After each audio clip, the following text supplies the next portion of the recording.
नमस्कार, आप देख रहे हैं 9 भारत समाचार।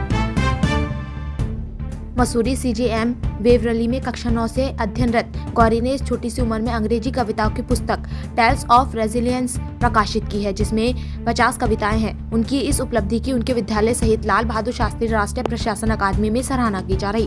वहीं शीघ्र ही एक और कविताओं की पुस्तक प्रकाशित करने की तैयारी कर रही।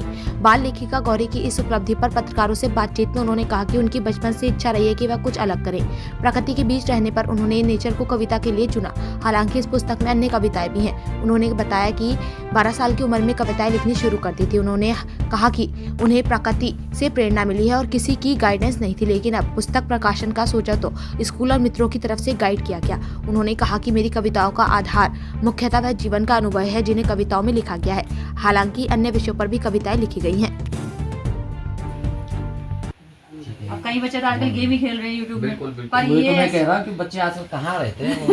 99% बच्चे तो मोबाइल यूट्यूब में लगे रहते हैं गेम में। और ये अभी किसी ओटी का ऑर्डर है, आईएएस जो हमारे यहाँ है, उन्होंने ऑर्डर दे रखा है इसको कि मतलब किसी फोटोग्राफ भेजना मुझे ना, फ्लावर्स के लिए। हाँ, फ्लावर्स के लिए अलग से फोटो भेजना। हाँ, ठीक है। जो स्कूल की या बिल्कुल, बिल्कुल। जहाँ एग्जीबिशन लगी है, और बना फिर के मुझे लिख के भेजना कौन कौन से फूल बनाए, क्या क्या ठीक चीजें है, बनाई ठीक है, है। उसको अलग से फोटो बना देंगे। गौरी कौन सी क्लास में हो?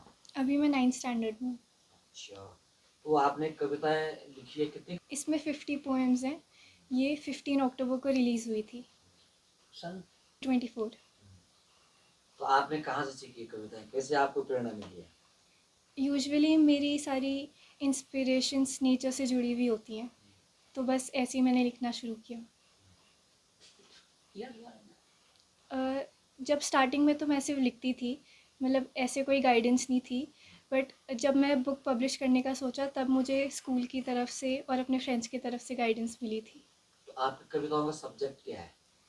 सब्जेक्ट बहुत सारी वेरियस थीम्स में, लेकिन जो बेसिकली जिस थीम पे मैं फोकस करती हूँ वो है लाइफ के एक्सपीरियंसेस, और उन्हें एक पोइट्री में कन्वर्ट करना ताकि एक उनको एक मीनिंग मिल जाए।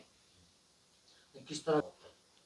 अभी तक तो बस यही है कि अपनी पोइट्री के साथ इसको और एक बड़ी हाइट पे लेके जाना है और अभी लिखते रहना है। तो मतलब स्कूल में लोगों ने बहुत अप्रिशिएट किया जब मेरी बुक रिलीज़ हो गई थी। सब एकदम बहुत प्राउड फील कर रहे थे कि इतनी छोटी सी उम्र में इन्होंने एक बुक लिखी है।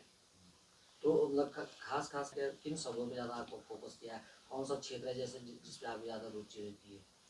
मेरा बस यही है कि जो हम चीज़ों को एक्सप्रेस नहीं कर पाते उन्हें पोइट्री के फॉर्म में लिखना ज़रूरी है।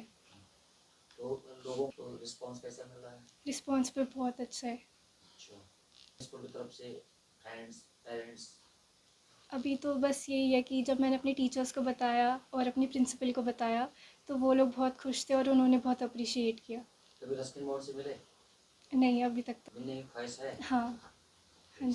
तो जैसे आप कविता इस पे 50 पोएम्स लिखी हैं। अभी तैयारी कर रहे हैं आप, कितनी कविताएं लिखी है? नेक्स्ट बुक जो निकलेगी? जो नेक्स्ट बुक है उस पे 60 पोएम्स होंगी, वो भी जल्दी रिलीज़ होगी। जल्दी होगी? हाँ जी। तो उसमें क्या सब्जेक्ट रहेगा आपका, किस पे ज़्यादा फोकस किया आपने? उस पे मैंने 2 थीम्स रखी हैं। उसमें एक एक्सपीरियंसेस है और एक उन एक्सपीरियंसेस से जो हमें शक्ति मिलती है, जो स्ट्रेंथ मिलती है। यही मेरी 2 थीम्स हैं। किस तरह की शक्ति? मतलब जैसे जीवन के अनुभव होते हैं उनसे हमें हार नहीं खोनी चाहिए, बस जो उससे प्रेरणा और शक्ति मिलती है उस पे फोकस करना चाहिए। अभी तक तो ये 100+ सोल्ड हो चुकी है और रिस्पॉन्स भी बहुत अच्छा है। जैसे मैं अपने रीडर्स से कनेक्ट करती हूँ तो वो भी कहते हैं कि इतनी छोटी सी उम्र में पोइट्री लिखना इतना आसान काम नहीं होता। तो आप बस ये एक हॉबी है, इसको तो मैं हमेशा कंटिन्यू ही करना चाहूँगी। एम अभी ज़्यादा कुछ सोचा नहीं है, बस ये है कि मुझे ज़िंदगी में डिफरेंट चीज़ें ट्राई करनी है।